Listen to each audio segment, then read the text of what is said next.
ఆంధ్రప్రదేశ్లో అడుగు పెడుతున్న కాంగ్రెస్కు లోపల మాత్రం ఇంకా పాత భయాలే బాగా వెంటాడుతున్నాయట. అవును, ఇటీవల షర్మిల గారు తన వైఎస్ఆర్టీపీ పార్టీని విలీనం చేస్తూ కాంగ్రెస్లోకి కలపడం, షర్మిల గారి అధ్యక్షతన కాంగ్రెస్ పార్టీ ఏపీలో పుంజుకునే ప్రయత్నం మొదలు పెడుతుంది అనే సమాచారం గత కొద్ది రోజుల నుంచి మనం వింటూనే ఉన్నాం. అయితే ఇప్పుడు వాళ్ళకు కాంగ్రెస్లోని పెద్దలకు లోపల పాత భయాలైతే ఇంకా బాగానే వెంటాడుతున్నాయట.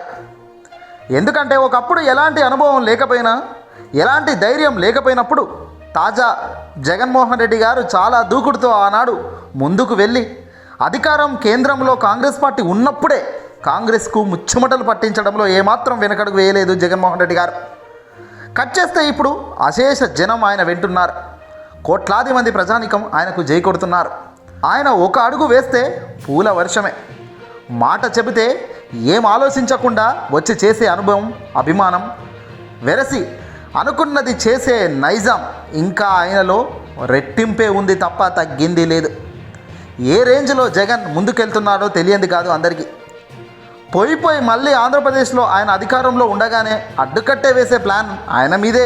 యుద్ధం చేయాలంటే కాంగ్రెస్కు సోనియా గాంధీ, రాహుల్ గాంధీ లాంటి ప్రత్యేకంగా ఉన్న కేంద్ర పెద్దలకు సైతం ఇప్పుడు కాస్త బెరుగ్గానే ఉందట. తేడా ఏమైనా వస్తే గనక జగన్ నామరూపాలు లేకుండా చేస్తాడు పార్టీది. రాష్ట్ర వ్యాప్తంగా మరో 30 ఏళ్ళు రానివ్వకుండా చేసే సామర్థ్యం ఉన్న ఏకైక వ్యక్తి జగన్ అని పెద్దలు చర్చలు జరుపుతున్నారంట కాంగ్రెస్ అధిష్టానం ఢిల్లీలో. వేరే ఇతర రాష్ట్రాల్లో చేసినట్లుగా నిర్ణయాలు, వ్యూహాలు ఇక్కడ అమలు చేయలేమని, బహుశా ఆచితూచి అడుగులు వేస్తే తప్ప ఇక్కడ మనగడ ఉండదు అన్న సంగతి క్లియర్ మైండ్ సెట్తో కాంగ్రెస్ పెద్దలు ఊహిస్తున్నట్టుగా తెలుస్తోంది. అంతే కదా మరి, జగన్ ఓ సామాన్యుడు కాదు. జగన్ తన తండ్రి మాజీ దివంగత వైఎస్ రాజశేఖర రెడ్డి గారి కుమారుడు మరణ అనంతరం తనను ఇబ్బంది పెడుతున్న పెద్దలను ఎదిరించి నిలదొక్కున్న వ్యక్తి. మరి అలాంటి వ్యక్తి ఈ పొద్దు ముఖ్యమంత్రి అయ్యాడు. ఇప్పుడు భయపడతాడా? ఇప్పుడు ఏమైనా రాజీ పడతాడా? ఇప్పుడు పొత్తులకు పోతాడా? ఎవడో ఏదో చెబితే తగ్గుతాడా? ఇప్పుడు 1000 ఏనుగుల బలంతో తను అనుకున్న నిర్ణయాలు, పేద ప్రజలకు అందాల్సిన ప్రతి ఫలాలు అందించే దిశగానే అడుగులు వేస్తాడు. ఆయుధంగా వాళ్లకు నిలబడతాడు అండగా తప్ప మరో ఆప్షన్ లేదు. ఇక జగన్ను ఢీకొట్టాలి, జగన్ను ఢీకొట్టి ఆయన పార్టీని పక్కకు జరిపి మా పార్టీ రావాలి అనుకుంటే అనుకోవచ్చు, తప్పు లేదు. కానీ ఏపీలో ఈరోజు ఈ పొద్దు రావడం కరెక్ట్ కాదు. ఇది ప్రజానికం ఒప్పుకోదు. బహుశా ఆంధ్రప్రదేశ్ సీఎం జగన్మోహన్ రెడ్డి గారి చెల్లెళ్ళు వైఎస్ షర్మిల కనుక కాంగ్రెస్లోకి వస్తానని కానీ తన పార్టీ విలీనం చేసి ఏపీ వైపు ఒప్పుకోకపోతే గనక కాంగ్రెస్ పెద్దలు ఏపీ వైపు ఇప్పట్లో చూసే ధైర్యం అయితే చేసేవాళ్ళు కాదు అంటున్నారు రాజకీయ నిపుణులు. షర్మిల రాకతోనే కాస్తో కూస్తో కాంగ్రెస్ పెద్దలకు ధైర్యంతో అడుగులు వేస్తున్నారని, కాంగ్రెస్కు మద్దతుగా షర్మిల వాళ్ళ పార్టీలోకి వెళ్ళి వాళ్ళ అధిష్టానం నిర్ణయం మేరకు ఎక్కడైనా పనిచేస్తానని వాళ్ళతో ఒప్పందం చేసుకున్నాకే పార్టీలోకి వెళ్ళారు. షర్మిల ఎఫెక్ట్తో హైకమాండ్ ఏపీకి ఈజీగా వచ్చే ధైర్యం చేశారు. ఇక్కడ ధైర్యం చేశారేమో కానీ పాయింట్ మొత్తం మిస్ అయిపోయారు. చెల్లెగా ఉన్న వైఎస్ షర్మిల కూడా పెద్ద తప్పు చేస్తూ ముందుకెళ్తున్నారు ఆ పార్టీలో జాయిన్ అయ్యి. దివంగత మాజీ ముఖ్యమంత్రి వైఎస్ రాజశేఖర రెడ్డి గారి పేరు ఎఫ్ఐఆర్లో నమోదు చేసిన ఘనత కాంగ్రెస్ పెద్దలది.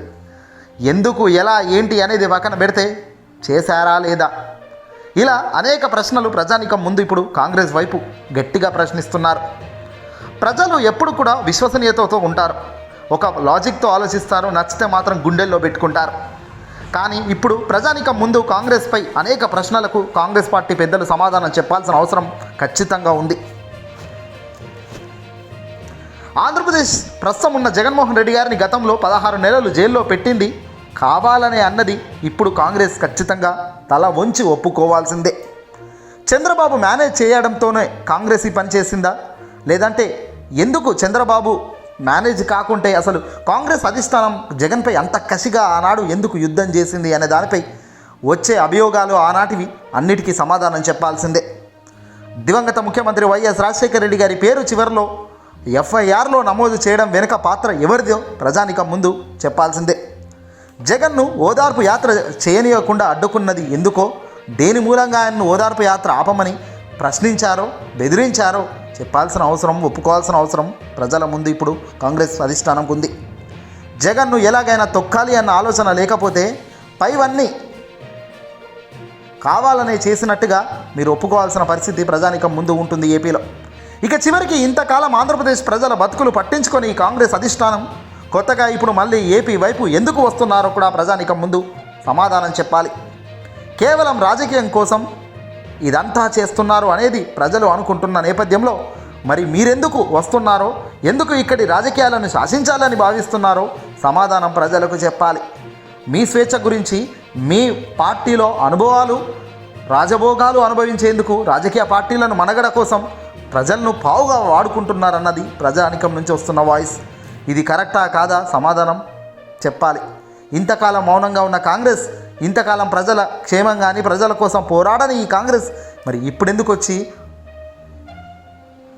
కాంగ్రెస్ గెలవాలి, మళ్ళీ మీకు రావాలి అని ఎలా ప్రశ్నలు అడుగుతారు, ఎలా ఓట్లు అడుగుతారో సమాధానం చెప్పాలి. ఏదేమైనా జగన్ టచ్ చేస్తున్నారంటేనే ఆలోచన చేయాలి. ఎందుకంటే పోయి సింహంతోనే యుద్ధం చేస్తున్నారు. గెలుస్తాడా ఓడతారా కాదు, పార్టీ భవితవ్యం కూడా పూర్తిగా మళ్ళీ ఏపీలో రాకుండా లేకుండా చేస్తాడు చూడండి.